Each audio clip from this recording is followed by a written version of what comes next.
في علم الله صلاة وسلاما دائمين بدوام ملك الله وعلى آله وأصحابه ومن والاه أما بعد سبحانك لا علم لنا إلا ما علمتنا إنك أنت العليم الحكيم رب اشرح لي صدري ويسر لي أمري واحلل عقدة من لساني يفقهوا قولي آمين يا رب العالمين. Alhamdulillah, kita panjatkan puji syukur kita kehadirat Allah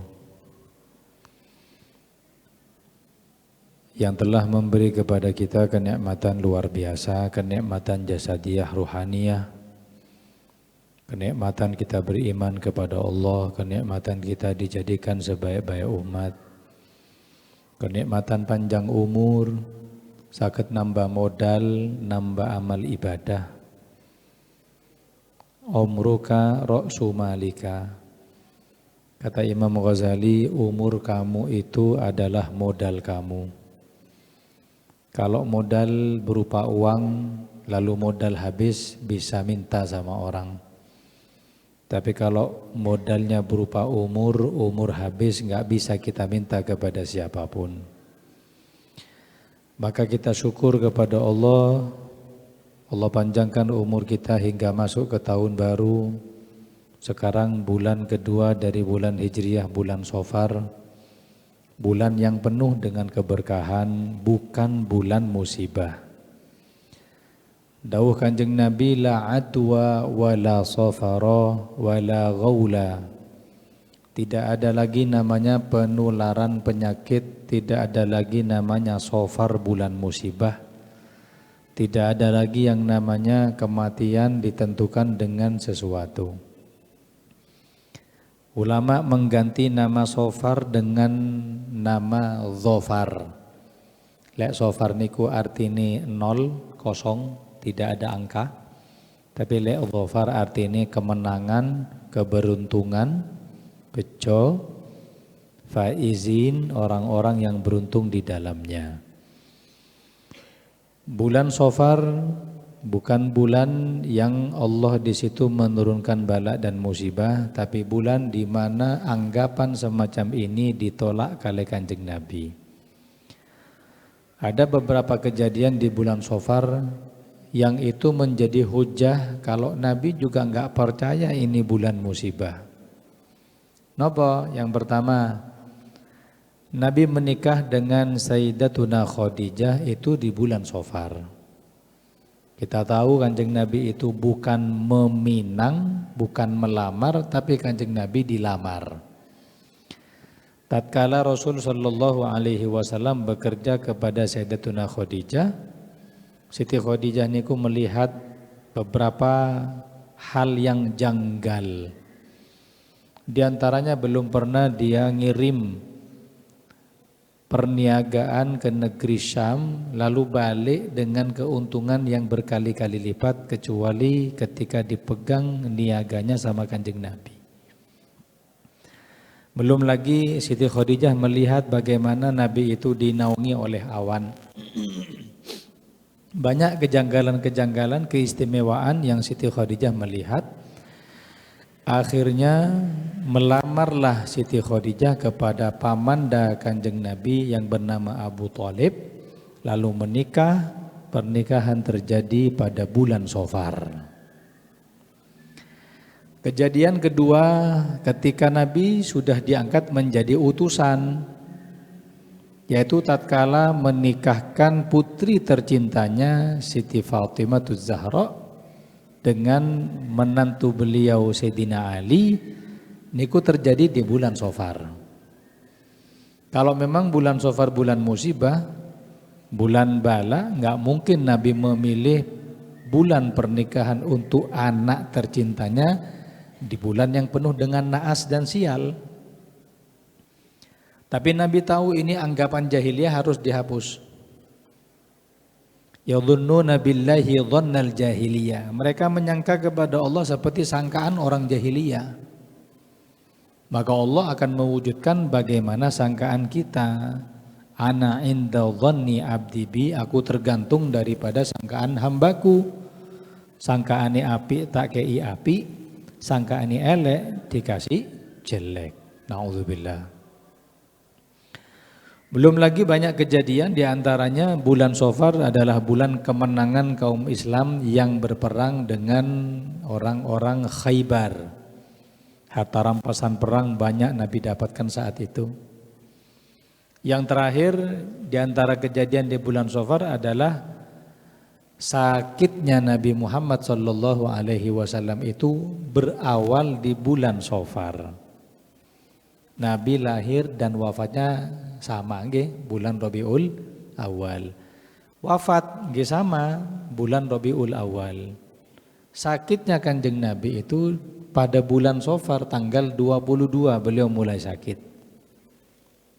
Sakitnya Kanjeng Nabi dalam riwayat ada yang mengatakan panas yang sangat tinggi sampai beliau pingsan berkali-kali.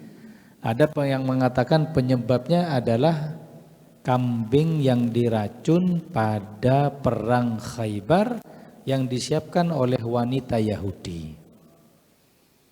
Lek dihitung hadirin, kejadian perang Khaybar sampai wafatnya Kanjeng Nabi itu sekitar 6 tahun. Jadi racun itu baru bereaksi setelah 6 tahun. Karena Nabi itu ditanya, kenapa kok sakit? Ya ini bekas daripada kambing yang saya makan ketika perang Khaybar. Disugukno, disuguhi sama orang wanita Yahudi yang racunnya Masya Allah gak karu-karuan. Tidak ada yang makan kecuali mati. Nabi waktu itu makan langsung rasanya beda. Ada yang mengatakan, dan kitab niku disebutkan ketika Nabi makan itu kambingnya, daging kambingnya kan sudah terpotong toh. Daging kambingnya ngomong, ini masmumun, aku diracun Kanjeng Nabi, jangan sampean makan. Subhanallah, Allahumma shalli ala Muhammad. Nabi makan, terus Nabi mengatakan, jangan dimakan. Jangan dimakan daging ini diracun. Ada satu sahabat yang sempat makan, plek meninggal. Didatangkan perempuan yang meracun tadi itu ditanya, kenapa kamu racun daging ini? Jawabannya gini, saya pengen tahu panjenengan ini betul-betul nabi atau bukan. Kalau memang itu bukan nabi pasti mati, langsung mati seketika. Tapi kalau panjenengan nabi nggak bakal mati, karena saya lihat matinya nabi akhir zaman bukan karena racun. Tapi terasa tatkala bulan Safar tanggal 22 beliau sudah mulai sakit, terus sudah absen ngimami di tengah-tengah para sahabat. Tepat pada tanggal 12 Rabiul Awal di pagi hari waktu subuh niku Nabi kali jamaah para sahabat untuk diimami. Nabi sudah melambaikan tangan dan mengatakan, muru Abu Bakrin falyusolli bin nas, sampai suruh Abu Bakar untuk ngimami sholat. Dari situ sahabat sudah tidak ketemu lagi dengan Kanjeng Nabi. Setelah subuh sahabat sholat dengan Sayyidina Abu Bakar sebagai imam. Setelah mungkin jam-jam 6:30 Nabi kedatangan tamu yang saat itu ngetok pintunya Kanjeng Nabi dengan suara yang bikin merinding. Saat itu Nabi Muhammad dengan Siti Aisyah, istri beliau dan putri tercintanya Siti Fatimah. Ada tamu mengetok pintu dan mengucapkan Assalamualaikum. Terus Siti Fatimah tanya, Abah, yang di pintu ini siapa sih? Kok aku jawabnya merinding? Nabi mengatakan ja'a hadimul ladzat, yang datang itu malaikat maut. Ketika dibuka datang malaikat maut dan mengatakan kalau diperintah sama Allah Ta'ala untuk nyabut nyawa Kanjeng Nabi. Nabi sempat tanya kepada malaikat maut, aji tazairon am qabidho. Malaikat maut, sampean kesini ini lagi ziarah saya, berkunjung kepada saya, atau lagi melaksanakan perintah nyabut nama saya, nyabut nyawa saya. Sampean kesini ini lagi berziarah, berkunjung, layaknya Jibril berkunjung kepada saya, atau mau mencabut nyawa saya. Kata malaikat maut, kalau sekarang jitu qabidon, saya akan mencabut nyawa nih panjenengan, insyita rek panjenengan kerso. Nggih. Tidak ada manusia yang ditawari kecuali Kanjeng Nabi. Nyun sewu lek kula kalih panjenengan katose mboten nggih. Lek wayahe. Mas yo gerak satu langkah saja waktunya sudah habis hadirin. Makanya oksigen yang kita hirup, kenikmatan yang kita rasakan, semua muqaddar, sudah ada hitungannya. Kalau sudah nyawa di ambang pintu, nambah oksigen niku lho boten saged. Gak bisa dihirup sudah waktunya ini. Kecuali Nabi kita Muhammad ditawari panjenengan, kalau kerso sakniki kula cabut, kula pundhut, lek boten kursa saya minta kepada Allah untuk diundur. Beliau mengatakan kalau memang sudah waktunya monggo dipundhut. Kemudian beliau mengatakan ar-rafiqul a'la, hanya kepada Allah semata, dicabutlah nyawa mulia Nabi Muhammad idza shtaddat duha, pada waktu duha mulai panas. Yang jenengan sholat duha rata-rata hampir zuhur itu jam pinten? Jam setengah 11, jam 11. Setengah 11 nggih. Di situ detik-detik wafat Kanjeng Nabi. Lek lahir Kanjeng Nabi ubaila subuh, saderenge subuh. Tapi lek wafatnya ketika hampir adzan berkumandang, adzan duhur, tapi duha sudah mulai panas. Ditarik pelan-pelan hadirin sama malaikat maut itu, belum pernah sepelan ini sebelum dan setelahnya. Pelan-pelan dicabut sampai beliau mengatakan, inna lil mauti la sakarat. Ya Allah, sakratul maut niku sakit Gusti. Kelas Kanjeng Nabi lho niku. Imam Ghazali mengibaratkan seperti kayu dilumuri paku, dilebetakan mulut ini, dikeluarkan lewat dubur, satu kali tarik, putus semua urat saraf hadirin. Tapi beliau masih ingat kepada kita sebagai umatnya. Beliau sempat doa, Allahumma tsaqil sakarati wa khaffif sakarati ummati. Ya Allah, sakitnya sakratul maut umatku ini separuhnya aku yang tanggung Gusti. Bagaimana sakitnya sakratul maut itu Nabi masih tahammal. Tahammal ini masih nahan. Masih minta kepada Allah, bebankan ke saya saja. Umatku enggak bakal siap dengan sakratul maut. Wajaat sakratul mauti bil haq, dzalika ma kunta minhu tahid. Akan datang sakratul maut kepadamu, betul-betul akan datang, itulah yang selalu kau menghindar darinya. Wafat Kanjeng Nabi pada hari Senin 12 Rabiul Awal pada pukul 10:30 sampai jam 11, tapi dimakamkan pada hari Rabu. Mugi-mugi barokah, mudah-mudahan kita mendapatkan syafaat Kanjeng Nabi, amin ya rabbal alamin. Hadirin para rawuh, kita melanjutkan taklim kita di dalam kitab Mukhtasar Riyadhus Shalihin, Babul Mujahadah. Tetap di pembahasan bagaimana semangat di dalam beribadah. Kemarin kita sudah membahas bagaimana orang mendekat kepada Allah dengan amalan sunnah. Amalan wajibnya sudah bagus, ditambahi dengan amalan sunnah, maka Allah angkat orang tersebut menjadi wali-waline Gusti Allah. Siapa walinya Allah? Kalau kita pengen mensifati walinya Allah gampang. Al-Habib Abdullah bin Alawi Al-Haddad beliau mengatakan qaumun kiramun atharullaha rabbahum fa'atharahum waqtassahum bil wilayati. Waliullah itu satu kaum mulia yang mendahulukan Allah terlebih dahulu. Waktu ini dahulukan Allah. Halal haram Allah Ta'ala dulu. Urusan yang wajib Allah Ta'ala dulu. Pokoknya Allah nomor satu. Fa'atharahum, maka Allah mendahulukan waliullah ini, orang-orang semacam ini. Karena dia prioritaskan Allah, Allah prioritaskan dia. Kaum ini menomorsatukan Allah, Allah menomorsatukan dia di antara makhluknya.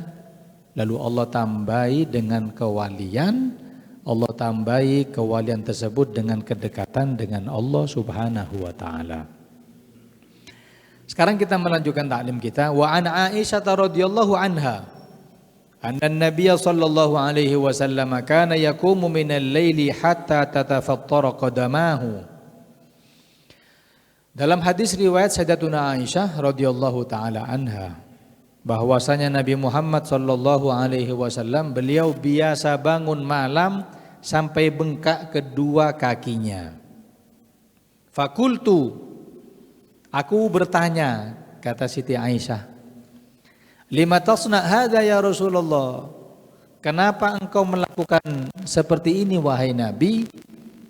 Wa qad ghafarallahu laka ma taqaddama min dzambika wa ma ta'akhkhar, sedangkan dosane panjenengan sudah dijamin diampuni, baik yang telah lalu ataupun yang akan datang. Ngapain maksa ibadah? Panjenengan sudah dapat jaminan. Gini lah awak-awak hadirin, nggak ada jaminan, yo gak tangi lek malam. Kita ini nggak ada jaminan. Tapi untuk beribadah seperti Nabi, kata saya gak sama.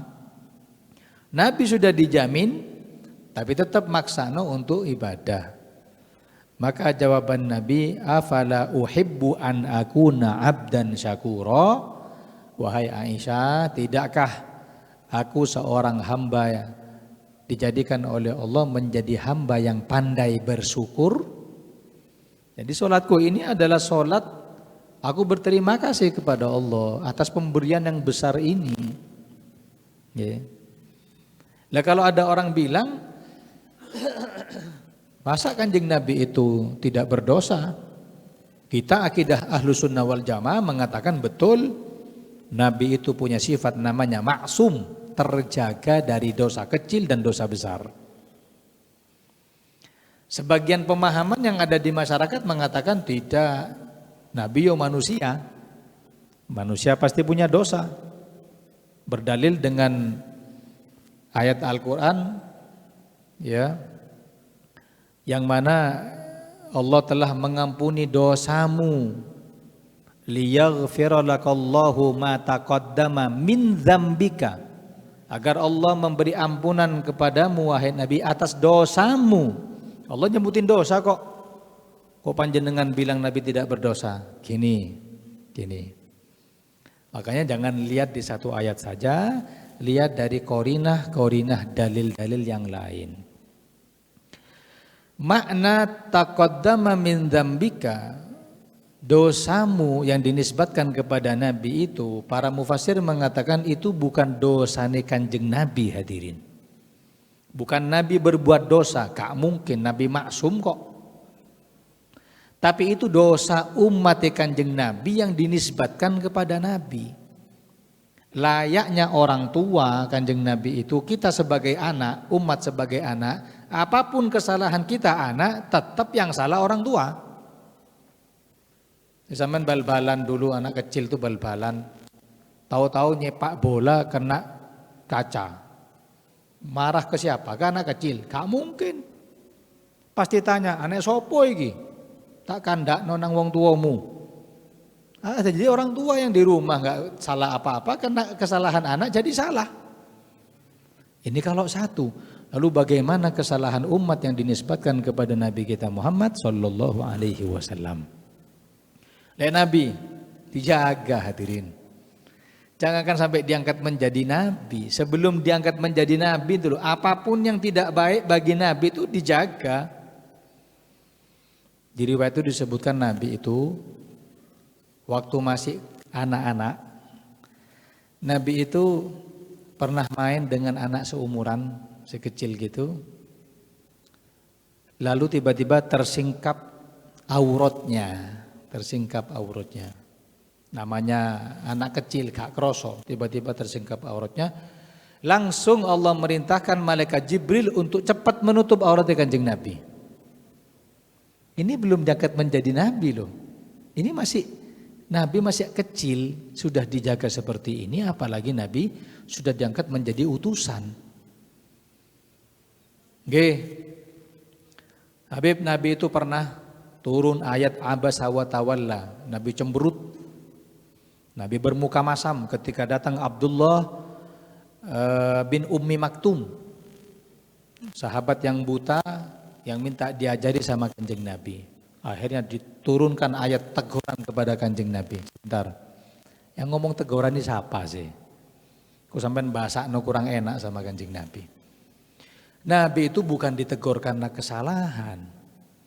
Nabi itu ditegur karena Abdullah bin Ummi Maktum itu ngeyel kepada Kanjeng Nabi di saat Kanjeng Nabi lagi dakwah kepada pemuka Quraisy. Jadi ceritanya pemuka Quraisy datang, Utbah bin Rabi'ah, Syaibah bin Rabi'ah, pentolan-pentolan ini. Ini kalau masuk Islam yang belakang bakal masuk Islam semua. Jadi mereka minta diajari Islam, serius ngajari Islam. Sahabat Abdullah bin Ummi Maktum nyun sewu, buta beliau, karena gak tahu Nabi ada tamu, ngeyel, ngomong, ayo Muhammad ajari aku Islam.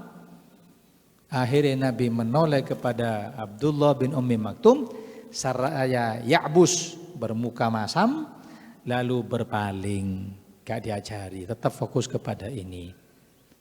Terus apa itu teguran? Tidak, Allah hanya memberi akhlak kepada Nabi, mengajarkan kepada Nabi sebaik-baik makhluknya Allah tidak boleh berakhlak semacam itu. Gak boleh, paling bagusnya akhlak, paling bagusnya perawakan, paling bagusnya badan, terus punya sifat merenggut itu gak baik Nabi, itu bukan salah. Lek salah kalau diusir, pukul mungkin. Ini kan gara-gara mengutamakan ini. Yang Nabi harapkan Islam kaum di belakangnya. Iki ngeyel, mungkin karena gak tahu, tidak melihat. Dan dari sangat cintanya Allah kepada Nabi, hal yang kecil saja diingatkan. Kita kan gak apa-apa merenggut tok, iya kan? Tapi bagi orang yang sudah luar biasa, yang akhlaknya sempurna, perawakan badannya sempurna, hal semacam ini enggak boleh jadi hinaan. Maka langsung sama Allah diingatkan, abasa wa tawalla an ja'ahul a'ma. Makanya tidak ada kesalahan kepada Nabi Muhammad sallallahu alaihi wasallam. Wa an Abi Hurairah radhiyallahu taala anhu qala Rasulullah sallallahu alaihi wasallam. Dari sahabat Abu Hurairah berkata, bersabda Nabi Muhammad SAW, al-mu'minul qawiyyu khairun wa ahabbu ilallah minal mu'minid dha'if wa fi kulli khair.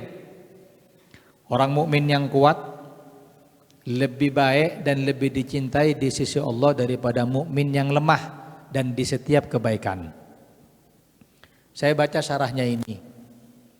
Apa betul yang kuat-kuat lebih dicintai? Maksudnya bukan kuat urusan dohir, tapi kuat urusan ibadah. Bukan terus misalkan yang paling kuat itu paling dicintai, ya berarti para kuli lebih dicintai daripada waliullah lah, ngoten nggih. Berarti yang ngejim itu lebih enak daripada kita yang sholat panjenengan di sini, lebih afdol mereka dong. Tidak. Yang lebih kuat untuk berdiri menghambakan dirinya kepada Allah, kuat seperti itu yang lebih dicintai. Kadang badannya kuat untuk urusan ibadah, lemes hadirin. Nggih. Boleh suruh lari keliling stadion 6 kali kuat, suruh Jumatan gak ada tenaga sama sekali. Wonten apa mboten? Kata lo suruh ngangkat-ngangkat son lo kuat. Suruh anteng dek pengajian 10 menit. Pas khutbah nih lo. Jadi tinggal tidur kok. Terus ngomong kuat. Bukan kuat dohir, kuat bagaimana kita menghambakan diri kita kepada Allah. Itu yang lebih dicintai oleh Allah. Ihris ala ma yanfa'uka. Kata Nabi, ayo semangat menggali pahala yang kelak akan bermanfaat kepadamu. Wasta'in billah, minta tolong kepada Allah kemampuan ibadah ini. Kita nggak bakal kuat ibadah kecuali Allah yang memperkuat, hadirin. Kita ini hebat dengan istiqomah kita bukan karena kita hebat, tapi Allah yang memberikan taufik. Kalau boleh kita jelasin apa bedanya rahmat, apa bedanya hidayah, apa bedanya taufik. Kadang di sambutan kan digabung dengan rahmat, hidayah, taufik Allah. Sebenarnya tiga-tiganya ini definisinya beda. Rahmat itu adalah kasih sayang Allah menyeluruh. Mau yang muslim mau yang kafir. Orang kafir gak dapat rahmat ya Allah, gak bakal bisa hidup di dunia. Orang kafir gak dapat rahmat ya Allah, kasih sayangnya Allah, gak bakal bisa minum air. Tapi semua rahmat ini menyeluruh. Coro kasar, di mana kita dapat rahmat ditunjuk di situ. Tapi gak diantar, gak dikasih alamatnya. Cuman itu mau dapat rahmat, ya tempatnya di situ. Ibarat dari rumah saya ditanya, An-Nur mana? Oh di situ, alun-alun. Jalannya, gak tahu. Yang kedua hidayah, hidayah itu petunjuk. Allah beri kepada hamba yang dipilih. Yahdi man yasha'u wa yudhillu man yasha'u. Allah beri petunjuk kepada yang dipilih, Allah beri kesesatan kepada yang dipilih. Rasulullah SAW ketika awal Islam belum berkembang, Nabi doa, Allahumma qawwil islama bi ahadil umaraini. Ya Allah, kuatkan Islam di antara dua Umar, masukkan ke dalam Islam. Antara Umar bin Khattab dan antara Amr bin Hisham yang dikenal Abu Jahal. Ya Allah milih yang namanya Umar bin Khattab. Jadi yang namanya hidayah terpilih. Dipilih memang sama Allah. Jangan salah kalau ada sahabat kita belum bisa hijrah, belum bisa tobat karena belum dapat hidayahnya Allah. Dan hidayah harus dijemput, hadirin. Diparani, ada pengajian datangi. Mau pengajiannya paham gak paham, pokoknya duduk sih. Allah akan kucurkan di situ rahmat, hidayah, semuanya di majelis-majelis kebaikan tadi itu. Namun ada yang mengatakan begini, tapi saya belum dapat keterangan, hanya guru-guru ketika menerangkan pelajaran. Tatkala Nabi berdoa, ya Allah masukkan Islam di antara dua Umar ini. Itu saat itu Abu Jahal tangannya lagi genggam gini. Ini bahasa Arabnya tasbik. Tasbik. Tasbik ini menolak doa muslim kepada kita. Makanya tasbik hukumnya makruh. Dengan nyantai tangannya gini ini katanya makruh.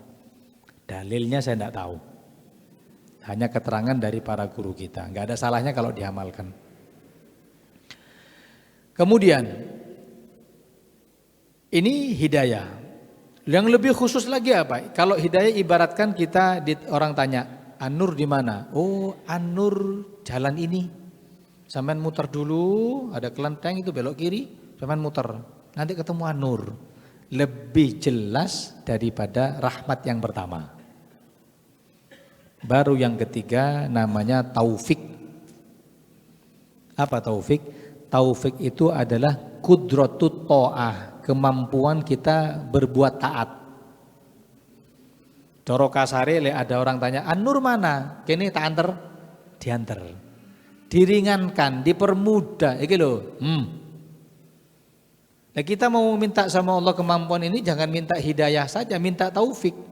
Sing awalnya lemes mau sholat sunnah, kena taufik semangat. Kadang bulan Ramadan lihat tarawih ini kan nyun sewu bosan traweh lagi, besok traweh lagi. Kadang wis sembujung enak, mbek rokokan, ngopi, adzan, saya tas nyumet. Tapi subhanallah, Allah beri kepadanya taufik. Ya wes, kapan lagi wong namanya tarawih sholatnya cuma di Ramadan. Dipateni sholat, itu taufik itu. Allah sing nuntun itu hadirin. Kita sudah nggak mau, tapi Allah mau. Maka yang terjadi adalah maunya Allah bukan maunya kita. Anta turidu wa ana uridu wallahu yaf'alu ma yurid. Panjenengan mau, saya juga mau, tapi Allah juga punya mau. Yang berlaku adalah kemauannya Gusti Allah, tidak kita. Wala ta'jiz, jangan menyerah. Wa in asabaka syai'un fala taqul. Kata Kanjeng Nabi, kalau sampai terkena kepadamu sesuatu yang tidak baik, jangan kau ucapkan lau anni fa'altu kana kadza wa kadza. Coba saya berbuat seperti ini, enggak bakal saya dapat ini. Coba saya berbuat seperti ini, enggak bakal terjadi seperti ini.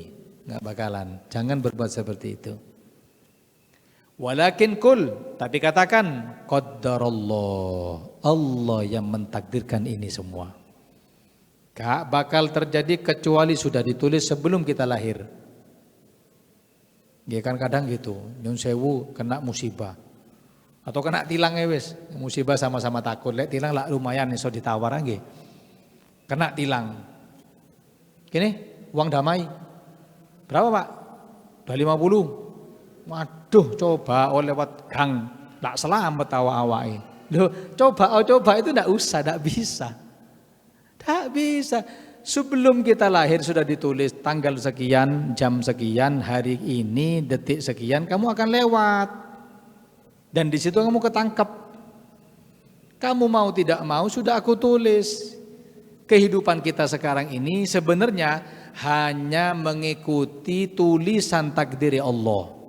Lenggai panjenengan sekarang ini ditulis sebelum panjenengan lahir hadirin. Duduknya saya di sini semua sudah ditulis. Tapi Allah atur sedemikian rupa seakan-akan menjadi sabab musabab. Nggih. Tapi semua adalah skenario-nya Allah Subhanahu wa taala. Tidak ada yang luput. Tapi katakan qaddarallah wa ma syaa fa'al. Apapun yang Allah inginkan bakal terjadi, fa innalau tuftahu amalas syaitan. Tapi kalau kita mengatakan coba gini, andai seperti ini, berarti panjenengan lagi buka setan untuk mengganggu hati kita dengan was-was. Apapun yang terjadi, Allah jadikan semuanya ini sebab musabab. Ya, makan ini akhirnya kena penyakit ini. Itu tidak harus loh ya, hanya sebab musabab. Bisa jadi Allah jadikan makan ini gak kena penyakit ini, sangat bisa. Kitab-kitab tauhid itu menyebutkan pisau bisa menyembelih, menggorok lehernya kambing. Kemampuan pisau menggorok bukan karena pisaunya, tapi kodratnya Allah yang memberikan kemampuan kepada pisau. Apa ada pisau yang sudah tajam nggak bisa gorok? Bisa ada. Mana? Pisaunya Nabi Ibrahim ketika menyembelih anaknya Ismail. Kan nggak bisa itu. Tiba-tiba diganti menjadi domba. Api bisa membakar? Tidak.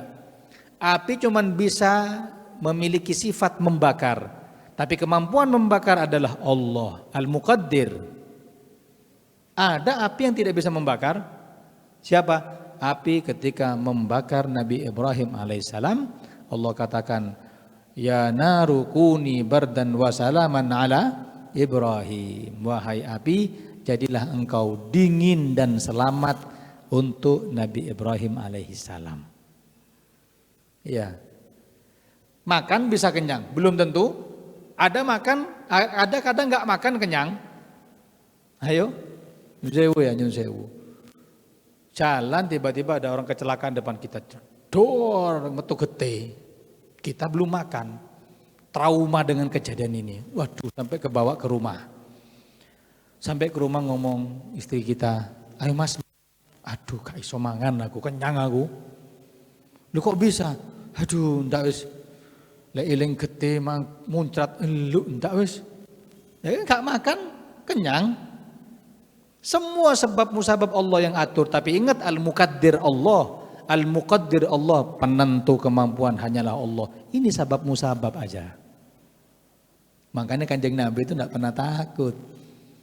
Nabi perang Badar berapa? 1000, kita 313. Mundur maju, maju. Terus menang, ada Allah. Minta sama Allah. Tidak ada mustahil bagi Allah, bagi kita mustahil. Perang Uhud, andai orang-orang sahabat itu nurut sama Kanjeng Nabi, menang. Cuman mereka enggak nurut, jadilah pelajaran hingga akhir zaman. Berapa? 3000. Muslim 1000. Sudah berhadap-hadapan. Ada namanya Rasul Munafikin, kepalanya orang munafik, namanya Abdullah bin Ubay bin Salul. Ngomong gini, "Duh, wah kayak gini rek. Yo melek ngene, perang seperti ini gak imbang, yo mati konyol aku. Pulang aja wes." Bayangno pulang hadirin. Iya kalau sendiri, ternyata dia bawa 300 pasukan. Sisa berapa pasukannya Kanjeng Nabi? Sisa 700 lawan 3000. Terus Nabi juga mundur, bawatan, maju. Berani. Ada Allah, Al-Muqaddir Allah. Ada Allah, tinggal minta. Diijabai, alhamdulillah. Gak diijabai, ditangguhkan ijabahnya ke tempat di waktu yang sangat baik buat kita. Nah, ya. Makanya semuanya ini Allah yang atur, Allah yang menentukan sebelum kita lahir. Wa an Ibnu Mas'ud radhiyallahu anhu qala shallaitu ma'an Nabi sallallahu alaihi wasallam lailatan, dari sahabat Abdullah bin Mas'ud, beliau mengatakan aku pernah salat di belakang Nabi fa atala hatta hamamtu bi amrin su. Lalu Nabi itu salatnya lama sampai aku sempat suudzon. Kenapa sih Kanjeng Nabi salatnya kok lama? Qila wa ma hamamta bihi. Apa yang kau sangka wahai Abdullah bin Mas'ud? Qala hamamtu an ajlisa wa ad'ahu. Aku sangka kalau Nabi masih lama, tak tinggal wis. Ya, karena lama. Tapi tidak, ternyata Abdullah bin Mas'ud hanya sangkaan saja, tapi tidak meninggalkan. Nah, hadis ini kok bisa disertakan? Ini menunjukkan bagaimana semangat Kanjeng Nabi ketika sholat. Terakhir, an Thauban radhiyallahu anhu qala, dari sahabat Thauban berkata, sami'tu Rasulullah sallallahu alaihi wasallam yaqul, aku mendengar Nabi Muhammad beliau bersabda, alaika bikathratis sujud. Ayo yang banyak salat. Fa innaka lan tasjuda lillahi sajdatan, tidaklah kalian sujud kepada Allah illa rafa'akallahu biha darajatan, kecuali Allah angkat bagimu satu derajat. Wa hatta anka biha khati'atan, dan dihapus bagimu satu kesalahan setiap sujud kita. Terakhir, hadis Rabi'ah bin Ka'ab, pembantunya Kanjeng Nabi. Satu saat beliau menyiapkan wadu. Wadu ini air untuk dipakai wudu. Wudu perbuatane. Bahasa Arab juga tuh. Lain harokat, lain makna. Wudu, cara kita berwudu. Wadu, air yang dipakai untuk wudu. Setelah disiapkan, Nabi ngelihat kebaikan Rabi'ah bin Ka'ab, masuk akal lah nggih, panjenengan dibaiki pengen balas kebaikan. Ngoten kan nggih? Nabi karena lihat ikhlasnya Rabi'ah mengatakan gini, ya Rabi'atu salni. Rabi'ah, mintalah kamu lewat aku. Kon jaluk opo nang Allah, tak jalukno. Ayo minta. Bayangno. Karena doanya Nabi gak mungkin ditolak, pasti diterima, dikabulkan. Dan bagusnya orientasi sahabat itu permintaannya ukhrawi. Coba kita yang diminta sama Kanjeng Nabi. Monggo panjenengan jaluk. Oh, langsung alpat ya Allah. Kanjeng Nabi alpat nggih, terus perumahan di Nilayan niki lah lumayan niku nggih. Permintaan duniawi. Sahabat boten. Apa mintanya? Kata Rabi'ah, ya Rasulullah, murafaqatuka fil jannah. Saya pengen dempetan kali panjenengan di sorga. Oh sahabat, khidmat Kanjeng Nabi yang diminta berdampingan dengan Kanjeng Nabi. Apa kata Nabi?